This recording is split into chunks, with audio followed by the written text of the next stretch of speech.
Oh, what's up, man? I'm Nussie. Dope Celebrity Records, Baton Rouge representative, Mr. Really Be Doing Them Things, up 5-0. All the rumors you heard is true. Nussie really wasn't hated by all. Like, everybody didn't have a problem with Nussie. And Nussie didn't have a problem with everybody. Yeah. He just had a problem with certain people. Certain people had problems with him, and then people chose sides from that.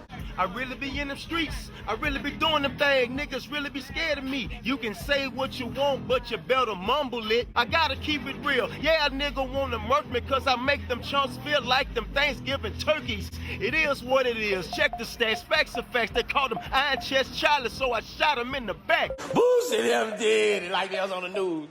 Everybody know who did it. All on record. Nigga po big gangsters, all they people on the news. Everybody know who did it. They just need to stop. Y'all need to stop him.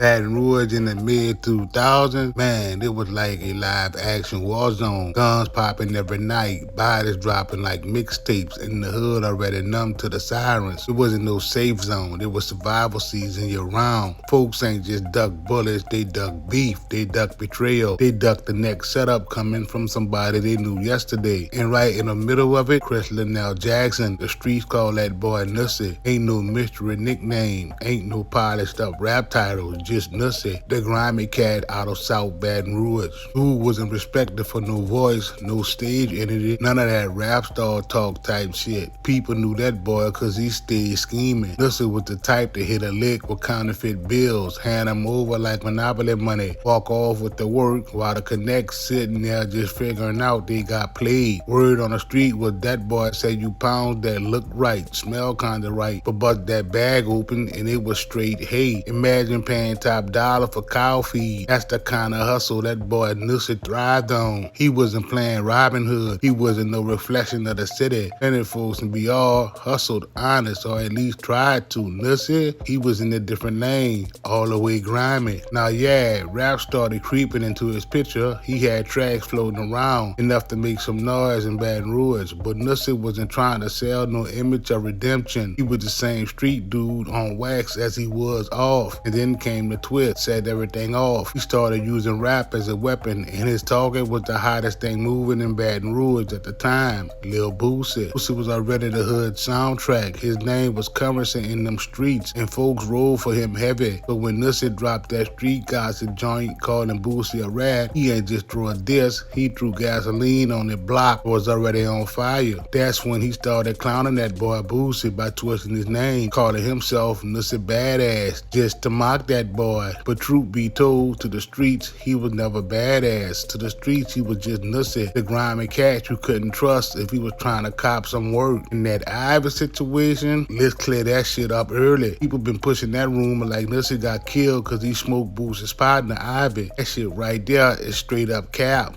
Ivy's murder wasn't even Nussie's work. Beef that sealed Nussie's fate wasn't about him killing Ivy. It was about him mocking Ivy's death, joking on it, throwing dirt on a name that was sacred in Boosie's circle. And in Baton Rouge, where respect was oxygen, that type of mockery, that was like breathing poison. The city was already primed for violence, and that diss track was just a starter pistol. The countdown on Nussie's life had already started. By the time 2009 hit, Baton Rouge was sitting on edge. The whole city felt like a ticking time bomb. Well, it was a violent weekend across Baton Rouge Parish. 4 people killed in 3 separate incidents. And with a left to go in January, Baton Rouge police say this will be the deadliest month. And Nussie was walking around going with his move. He was still hitting them same licks, still finessing dudes with funny money and hate packs. Still the same grimy Southside Jag boy everybody whispered about. And on top of that, he had a microphone now, using it like a chopper to make sure everybody heard the smoke he had for Boosie. The street gospel track wasn't just some random diss. It was a death wish in audio form. He called Boosie a rat, mocked his dead homie Ivy, and counting that badass tag like he was wearing it better than Boosie himself. People in the city like that boy Nussie wildin', playing with fire like he invincible, but even Superman would have needed a vest out chip. In the process of us doing that, he's still making songs and he's saying certain things that I'm not cool with him saying. And I'm like, you know, bro, I asked you not to do that. And you know, he gave me that look like, you know, like, bro, like. What did he say that had you where you drew the line? Well, he knew how close that my relationship was with Ivory, because like I say, he was right there with us. Baton Rouge politics wasn't Instagram arguments or YouTube comments. Nah, this was real street shit, real blood ties, and disrespect that hit harder than hollow tips. Boosie was the voice of the trenches, and Ivy's name was untouchable. So when Nussie decided to make Ivy into a punchline, he signed his name on a contract he couldn't cash out. Fast forward to February 9th, 2009, South Baton Rouge. Nussie in the house on America Street, thinking it's just another night. But nah, this one had a red circle on the calendar. Somebody pushed through with that iron, shots rang out, and by the time the smoke cleared, Nussie was laid out. Headshot, 33 years old. That is a story that Nussie was shot dead in Baton Rouge. Police say Chris Jackson, known by his rap name as Nussie, was murdered last night in the Mid-City area of Baton Rouge. His body was found on America Street. No known shooter or motive right now. This is Rick Margolis gets answers on the murder and Nussie's role in the rap community. Frank, 33-year-old rapper, was on the fast track to stardom before police found him dead. He walked in the room, I mean, it lit up. His energy was so overwhelming. Ardana Winbush says she's known Chris Jackson for her whole life, but she knew him by his rap name, Nussie. This was the scene last night when police found the Baton Rouge rapper shot to death inside a home in the 2300 block of America Street. The killers are still on the loose, and police have few answers. Today, friends and family gathered outside Dope Celebrity Records on North 31st Street to pay tribute to the musician. My man Nussie from Baton Rouge. John Robert hosts a TV show featuring Louisiana's rap musicians. He says Nussie was a star on the rise who could have pulled others along with him. It's a great loss because here you have another young black man who was tragically taken, who had talent that also, could have helped people with jobs, could have helped people with their careers, could have shed a light on Baton Rouge music scene. Rumors on the street run wild as to why Nussie was a target, but Winbush says you can't rule anything out. I worry about the faith of everybody, period. Not just rap artists, everybody. It could be a random. I mean, no one knows if it was rap related, no one knows if it was, beef related. No one knows at this point. Winbush says Nussie was just days away from signing a recording contract with a major label. Phone calls to that company seeking comment were not returned.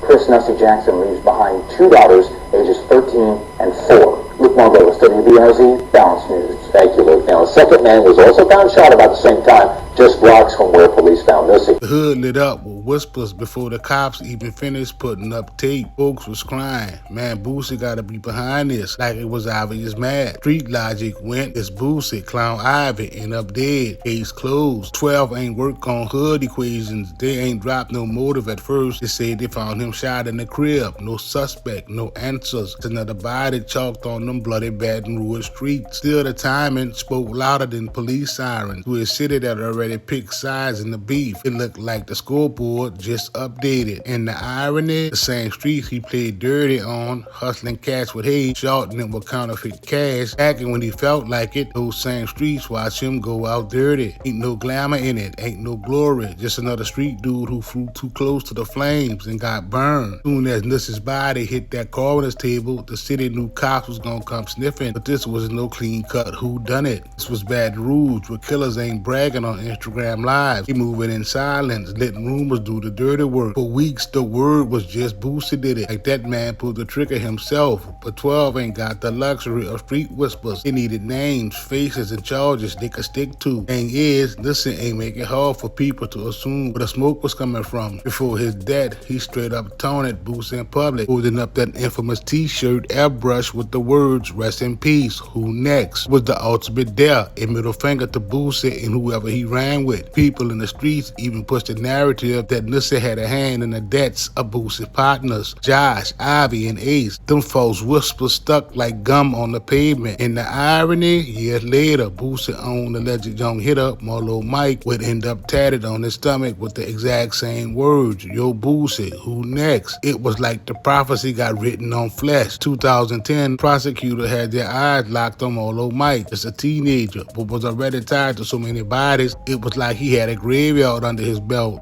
One of those bodies, the killing of Nussie. Prosecutors waved the taped confession like a victory flag. Marlo said Nussie got killed for clowning Ivy's death, straight up disrespecting the man Boosie loved like family. Supposedly, there was even a $15,000 bag promised for the hit, with paper trail rumors running back through a middleman named Michael Goose Judson. Sounded like a slam dunk, right? When it comes to Boosie, them charges never stuck. Although Mike's confession gave the streets more gossip fuel, but in the eyes of the law, it was smoke with no flame they could prove. Meanwhile, Boosie had his own storm brewing. By 2012, he was on trial for the killing of Terry Boyd. And guess who the state tried to put on the stand? Marlo Mike again. But when it came time to testify, that boy folded, recanting parts of his story, flipping his words like a dolphin at SeaWorld. Boosie walked out now guilty. In the Nussie case, that joint faded out the courtroom spotlight. As for Marlo Mike, hammer still dropped. He got life without parole on the Boyd case. Nussie's name sitting on his jacket forever, even if it never went to trial. Whose next question ended up answered in ink on his own stomach. But by then, the streets already had the answer. Years rolled on after Nussie got chalked out on that America Street floor, but his name never stayed buried. Baton Rouge beefs lived long, sometimes longer than the people who sparked them. Boosie kept Nussie ghost alive with stray shots in his music, never letting that dirt settle. But then, out of nowhere, the next generation put the name back on blast. Enter NBA Youngboy, the new Baton Rouge fire starter, carrying that same city chaos on his back. Top drop a joint titled Nussie. No metaphors, no sneak disses, no half-stepping. Youngboy ain't from Nussie's era, but he taps into the same current. Grimy underbelly with Baton Rouge rap ain't just about music. It's about lineage, loyalty, giving a dime behind the words you spit. Naming that song Nussie wasn't just about balls. It was like spray painting a mural in audio form, bringing back the whispers, the legends, the beef, and the grimy street stories all in one verse. And that's the irony of Baton Rouge hip-hop. The city don't let you forget. A man could be gone for over a decade, but his name still gets pulled into tracks, still gets debated, still gets dissected like it just happened last night. But Nussie, a dude who lived grimy, hustled dirty, mocked the wrong man, and got taken out for it, even that couldn't close his chapter. When Youngboy dropped that track, the message was clear. Baton Rouge don't bury its ghost. It makes sure every new ear hears the name, feels the tension, and understands the blood that stained the streets before the beat